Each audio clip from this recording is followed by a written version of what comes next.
দর্শক আমন্ত্রণ আজকে চট্টগ্রামের আয়োজনে আর শুরুতেই জানিয়ে দেব শিরোনামগুলো।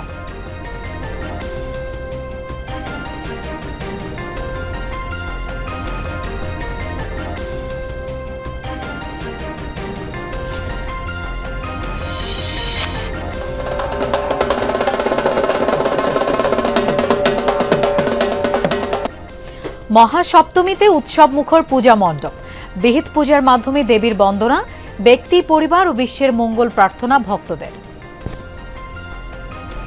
প্রার্থনা করছি দেশের যাতে মঙ্গল হয়, সবার যাতে মঙ্গল হয়। মাকে বলবো যাতে সবাই সুস্থ থাকে, সুন্দর থাকে। বিশ্বের মধ্যে যে অশান্তি, যুদ্ধ, বিগ্রহ চলছে, এগুলোকে তুমি যাওয়ার সময় নিয়ে যাও। বন্দরনগরীতে দেশের প্রথম মনোরেল প্রকল্পের সম্ভাব্যতা যাচাই শুরু। ৫৪ কিলোমিটার দীর্ঘ ৩টি রুট নির্মাণে ব্যয় ধরা হয়েছে ২৫,০০০ কোটি টাকা।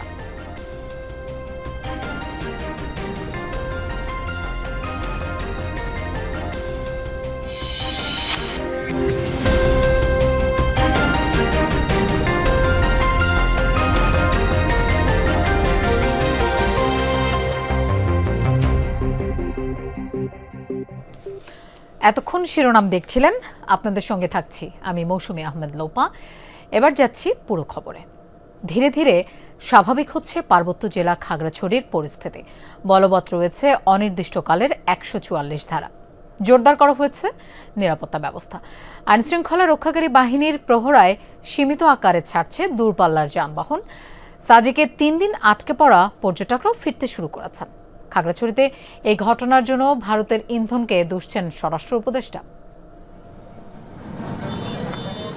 কিছু দোকানপাট খুললেও খাগড়াছড়িতে বেশিরভাগ দোকানপাট ব্যবসা প্রতিষ্ঠান বন্ধ। আগের দিন সংঘর্ষে আহতদের চিকিৎসার সুবিধার্থে খাগড়াছড়ি ও রাঙামাটি থেকে ঢাকা ও চট্টগ্রাম সড়কপথে অবরোধ দুপুর ১২টার পর থেকে শিথিল করে জুম্মু ছাত্র জনতা। এরপর পরিস্থিতি কিছুটা স্বাভাবিক হতে শুরু করে, তবে নিরাপত্তার কারণে যানবাহন ও মানুষের চলাচল অনেকটাই সীমিত। খাগড়াছড়িতে থাকবো আর কি, থেকে একটু ঘুরবো, থাকতে গিয়ে 3 দিন যাবত এই জায়গায় আমি আটকা। এখন হচ্ছে ঢাকা সেফলি যেতে পারলে এটাই অনেক। ঢাকা থেকে আসছি, আসার পর এখানে আটকা পড়ছি। আমাদের উৎসব, আমরা এখন বাড়ি ফিরে যাব, আমাদের সেই ব্যবস্থা করেন। সেনাবাহিনী ও বিজিবির সাহায্যে দূরপাল্লার পরিবহনগুলোকে একসাথে করে নির্দিষ্ট সময়ে আনা নেয়া করা হচ্ছে। সাজেকে আটকা পড়া পর্যটকরা নিজ নিজ গন্তব্যে ফিরতে শুরু করেছেন। প্রশাসনের নিরাপত্তা দিয়ে আমাদেরকে যাত্রীদেরকে সেবা দেবে নিয়ে যাচ্ছে। তো প্রশাসন কতক্ষণ সেবা দেবে? সেনাবাহিনীরা আমাদের প্রচণ্ডভাবে সহযোগিতা করেছে, যার কারণে এখন তাদের ভরসায় আমরা এখন রওনা দিয়েছি ঢাকার উদ্দেশ্যে। আর্মি আমাদের হেল্প করছে এখান থেকে বের হইতে, আর এখন আর কিছুক্ষণ পরে আমরা বাসায় যাব। সব অবরোধের কারণে বন্ধ হয়ে গেছে এবং তারপরে দিনই কারফিউ চলেছিল, আমরা সাজেকে যেতে পারিনি। পরিস্থিতি পুরোপুরি শান্ত না হওয়া পর্যন্ত ১৪৪ ধারা বলবৎ থাকবে বলে জানিয়েছে জেলা প্রশাসন। পরিস্থিতি শান্ত হলে আমরা এটা দেখে নিব, আমরা বিচার বিবেচনা করে সিদ্ধান্ত নিব। এখন পর্যন্ত আমরা নিয়ন্ত্রণে আছি। কদিন পরপর সংঘাতে পাহাড়ের পর্যটন খাত ক্ষতিগ্রস্ত হচ্ছে দাবি স্থানীয় ব্যবসায়ীদের। এই ধরনের ঘটনা ঘটলে পর্যটকদের উপরে প্রভাব ফেলে এবং পর্যটন খাতের উপরে প্রভাব পড়ে, যা অর্থনৈতিকভাবে ক্ষতিগ্রস্ত হয়। এদিকে রাজধানীর রমনায় ডিএমপির 5টি থানার ভবন নির্মাণ উদ্বোধন শেষে স্বরাষ্ট্র উপদেষ্টা বলেছেন, ভারত ও ফ্যাসিবাদের দোসরদের ইন্ধনে খাগড়াছড়িতে অস্থিরতা তৈরি করা হচ্ছে।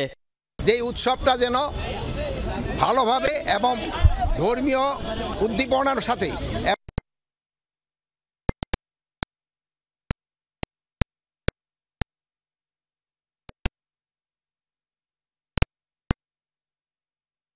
দর্শক, খাগড়াছড়ির আরো খবর জানবো সহকর্মী শাহরিয়ার ইউনুসের কাছ থেকে। ইউনুস, জনজীবন কতটা স্বাভাবিক হয়েছে খাগড়াছড়িতে? দোকানপাট, ব্যবসা প্রতিষ্ঠানগুলো খুলেছে কিনা, এই মুহূর্তে সার্বিক পরিস্থিতি জানতে চাই।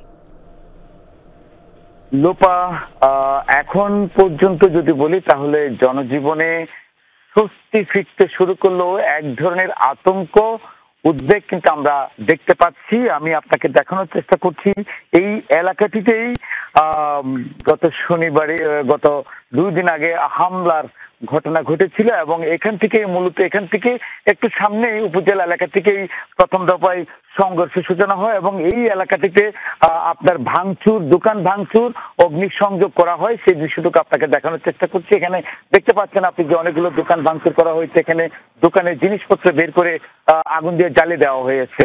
অর্থাৎ এই এলাকাটিতেই সবচেয়ে বেশি নিরাপত্তা ব্যবস্থা জোরদার করা হয়েছে, কারণ এখান থেকেই সংঘর্ষের সূত্রপাত এবং এখানেই সবচেয়ে আতঙ্কগ্রস্ত মানুষ ছিল, কারণ এখানে সংঘর্ষের সময় অনেক দোকানপাট, ব্যবসা প্রতিষ্ঠান ভাঙচুর করা হয়েছিল এবং এই জায়গাটিতে বিজিবির চেকপোস্ট সহ বিজিবির তল্লাশি রাখা হয়েছিল। তো আমরা যেটা বলছিলাম, খাগড়াছড়িতে আইন শৃঙ্খলা বাহিনী সর্বোচ্চ চেষ্টা করছে পরিস্থিতি স্বাভাবিক করার জন্য, জনমনে স্বস্তি ফেরার জন্য এবং ভোট কাটানোর জন্য তারা বিভিন্ন সড়কে যানবাহনও পাহারার মাধ্যমে নিয়ে যাওয়া হচ্ছে, সেটা আমরা দেখতে পাচ্ছি। তবে এখন পর্যন্ত যে 144 ধারা বলবৎ রয়েছে, সেটি পরিস্থিতির উন্নতি না হওয়া পর্যন্ত প্রশাসনের পক্ষ থেকে 144 ধারা জারি থাকবে, সেটা আমাদেরকে প্রশাসন জানিয়েছেন। এছাড়া যদি বলি তাহলে খাগড়াছড়িতে এখন পর্যন্ত দোকানপাট বা জনমনে যে একটা স্বাভাবিক স্বস্তি থাকার কথা, সেটা কিন্তু আমরা ঠিকটা এখন পর্যন্ত দেখছি না। এছাড়া যদি বলি সেনাবাহিনী, পুলিশ, বিজিবি সবাই মিলে চেষ্টা করছে যে সাম্প্রদায়িক সম্প্রীতি জোরদারের পাশাপাশি এলাকার স্বাভাবিক পরিস্থিতি ফিরিয়ে আনার জন্য যে চেষ্টা, সেটি সব মহলের সাথে কথা বলে তারা চেষ্টা করছেন। একই সাথে বিভিন্ন গুরুত্বপূর্ণ স্থানে নিরাপত্তা ব্যবস্থাও জোরদার করা হয়েছে। একটু আগে শনিরপুর এলাকায় খাগড়াছড়ি বিজিবি সেক্টর কমান্ডার একটি ব্রিফিং করেছেন, সেখানেও তিনি বলছেন পরিস্থিতির উন্নতি না হওয়া পর্যন্ত সর্বোচ্চ সতর্কতা এবং নজরদারি রেখে তারা আইন শৃঙ্খলা পরিস্থিতি স্বাভাবিক রাখার জন্য কাজ করবেন। একই সাথে সাম্প্রদায়িক সম্প্রীতি জোরদারের যে বিষয়টি বলছেন, সেটিও তারা খুব কঠোর খুব ভাবে চাচ্ছেন। আর এই আইন শৃঙ্খলা বাহিনীর পাশাপাশি চেষ্টা করছেন যেন পরিস্থিতি আরো স্বাভাবিক হয়ে যায়। ধন্যবাদ শাহরিয়ার ইউনুস আমাদের সাথে যোগ দেওয়ার জন্য। মহাসপ্তমীতে ষোড়শ উপাচারে দেবী আরাধনার মধ্য দিয়ে চট্টগ্রামে চলছে শারদীয় দুর্গোৎসব। দিনভর পূজা অর্চনায় মুখর প্রতিটি মণ্ডপ। দর্শনার্থী, পূজারী ও ভক্ত সমাগম বৃদ্ধি পাওয়ায় জোরদার করা হয়েছে নিরাপত্তা ব্যবস্থা। দেবী দর্শন, অঞ্জলি প্রদান, প্রসাদ গ্রহণ, নবপত্রিকা প্রবেশ সহ নানা আনুষ্ঠানিকতা ছিল আজকের।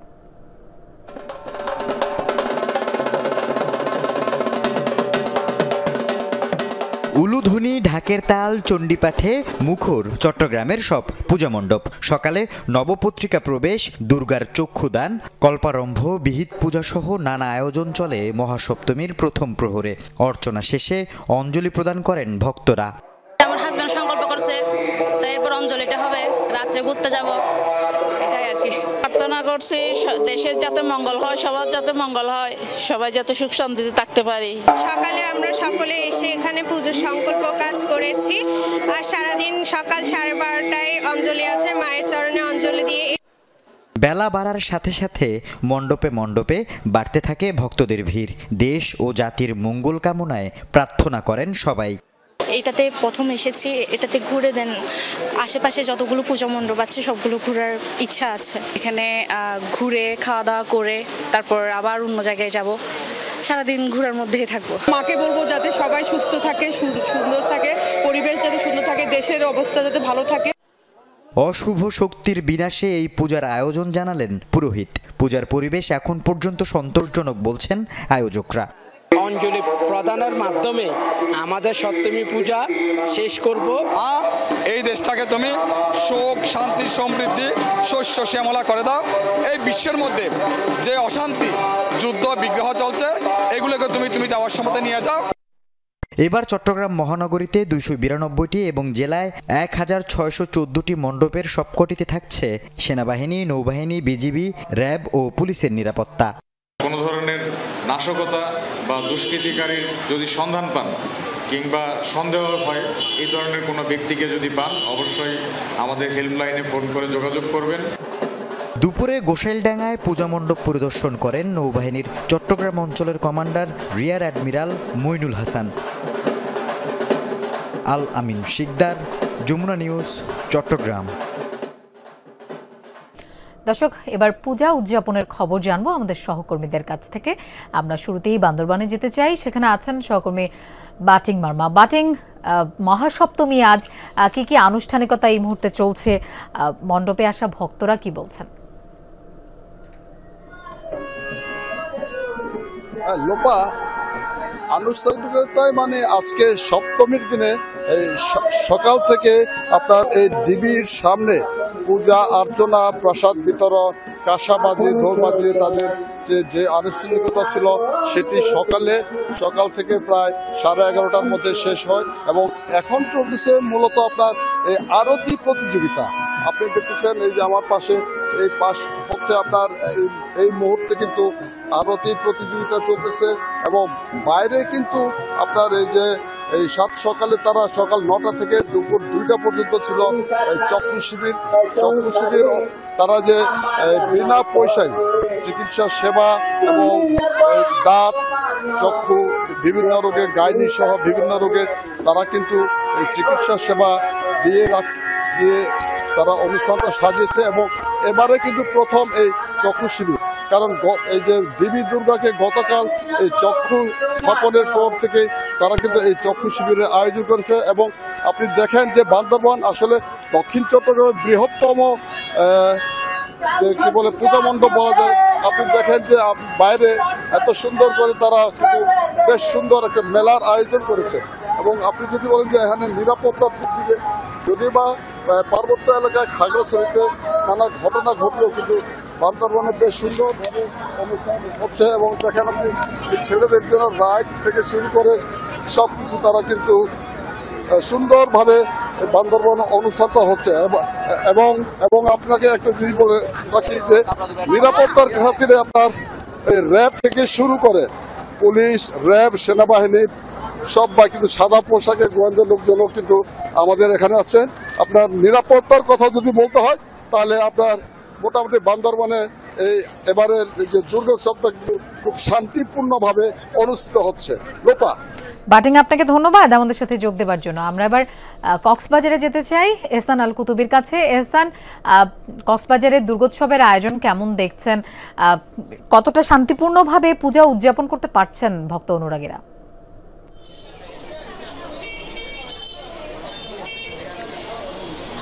লোপা, আজকে হচ্ছে মহাসপ্তমী। এই সপ্তমীর দিন আমরা সকাল থেকে যেটা দেখেছি, আমি আছি হচ্ছে কক্সবাজার সদরের গোলদিঘির পার ইন্দ্রসেন দুর্গাবাড়িতে। এখানে আমরা সকাল থেকে যেটি দেখেছি, সকাল 7টা থেকে তারা তাদের যে কার্যক্রম অর্থাৎ পুজোর যে কার্যক্রম সারতি শুরু হয় এবং আজকে প্রথম পূজা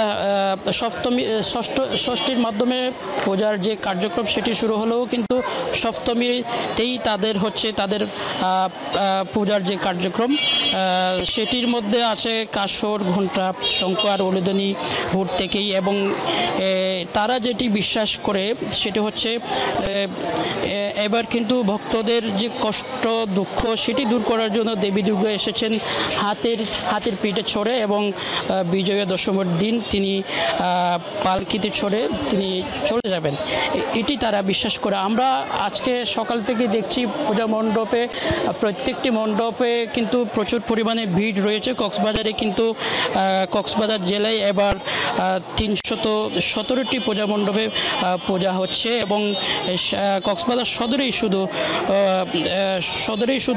31টি পূজা মণ্ডপে পূজা হচ্ছে এবং এই পূজা যাতে সবাই নির্বিঘ্নে সবাই উদযাপন করতে পারে, পূজা সবাই যাতে নির্বিঘ্নে উদযাপন করতে, সেই জন্য কিন্তু আইনশৃঙ্খলা বাহিনীর পক্ষ থেকে প্রচুর পরিমাণে যে নিরাপত্তা ব্যবস্থা সেটি আমরা দেখছি। আমরা এখানে র্যাব, পুলিশ, বিভিন্ন জায়গায় বিজিবিও রয়েছে এবং সেনাবাহিনীরকেও আমরা দেখতে পাচ্ছি এখানে আনসার বাহিনী আছেন। সবাই কিন্তু যার যার অবস্থান থেকে নিরাপত্তা জোরদার করা হয়েছে এবং গতকালকে আমরা দেখেছি র্যাবের পক্ষ থেকে তারা ডগ স্কোয়াডের মাধ্যমে কক্সবাজারের যে পূজা মণ্ডপগুলো রয়েছে সেখানে নিরাপত্তা ব্যবস্থা জোরদারের পাশাপাশি তারা টহল জোরদার রেখেছেন।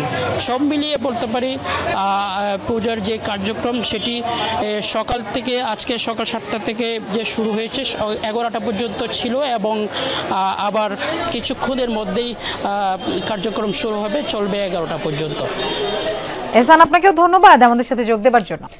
বন্দরনগরীতে দেশের প্রথম মনোরেল প্রকল্পের সম্ভাব্যতা যাচাই কার্যক্রম শুরু হয়েছে। 3টি রুটে 54 কিলোমিটার দীর্ঘ মনোরেল নির্মাণে ব্যয় হবে 25,000 কোটি টাকা। পুরোটাই অর্থায়ন করবে নির্মাণের দায়িত্বপ্রাপ্ত 2 বিদেশি কোম্পানি।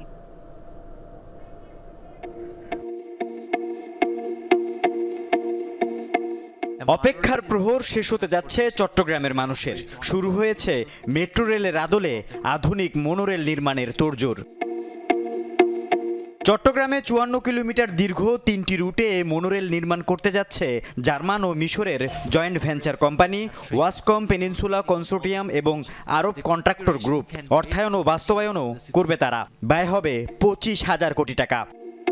দুপুরে নগর ভবনে মেয়রের সাথে বৈঠকে সম্ভাব্যতা যাচাই, পরিকল্পনা সহ বিভিন্ন বিষয় তুলে ধরেন নির্মাতা দলের প্রতিনিধিরা। পরবর্তীতে যারা সরকার এসেছে তারা আলটিমেটলি গিয়ে সেটাকে বাণিজ্যিক রাজধানী হিসেবে প্রতিষ্ঠিত করতে পারেনি।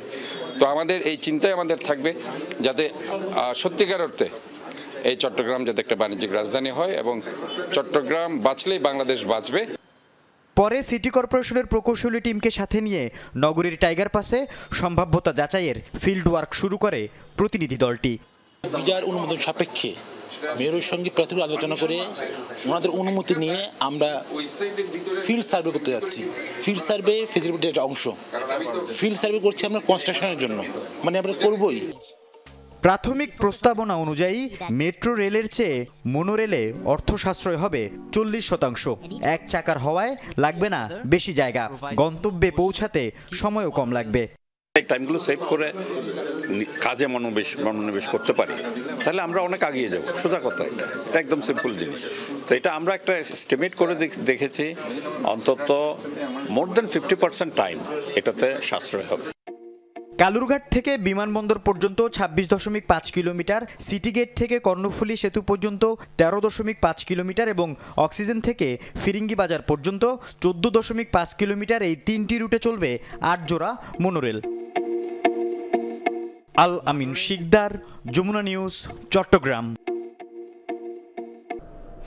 চট্টগ্রামের সাতকানিয়া পূজা মণ্ডপে অনুদান প্রদান করেছে বিএনপি। এই উপলক্ষে আয়োজিত অনুষ্ঠানে দলটির নেতারা উৎসবমুখর পরিবেশে দুর্গোৎসব উদযাপনের আহ্বান জানান। দেশকে এগিয়ে নিতে সম্প্রীতি বজায় রাখার বিকল্প নেই বলে মন্তব্য করেন তারা। পরে বাজালিয়া ইউনিয়নে 10টি পূজা মণ্ডপে পূজা উদযাপন কমিটির কাছে এই অনুদান হস্তান্তর করেন উত্তর সাতকানিয়া বিএনপি নেতা আসিফ খান। এ সময় দলের অন্য নেতাকর্মীরা উপস্থিত ছিলেন।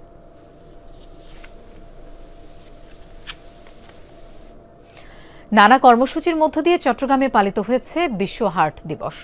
এরই অংশ হিসেবে এভারকেয়ার হাসপাতাল মিলনায়তনে সচেতনতামূলক আলোচনা সভায় বিশেষজ্ঞরা হৃদরোগের কারণ, প্রতিকার সহ বিভিন্ন দিক নিয়ে আলোচনা করেন। এই রোগটি সম্পর্কে জনসচেতনতা বৃদ্ধি এবং সবার জন্য ন্যায্য ও সমান স্বাস্থ্যসেবার গুরুত্ব তুলে ধরেন তারা। সভায় হৃদরোগ বিশেষজ্ঞ এবং চিকিৎসকরা বক্তব্য রাখেন। পরে বের করা হয় শোভাযাত্রা। তো সেটাকে পাবলিকদের সাথে কমিউনিকেশন করাটা, আমরা যারা বেশিরভাগ তো আমরা মুসলিম। দর্শক, এই ছিল আজকের চট্টগ্রামের আয়োজনের। এতক্ষণ সাথে থাকার জন্য ধন্যবাদ সবাইকে।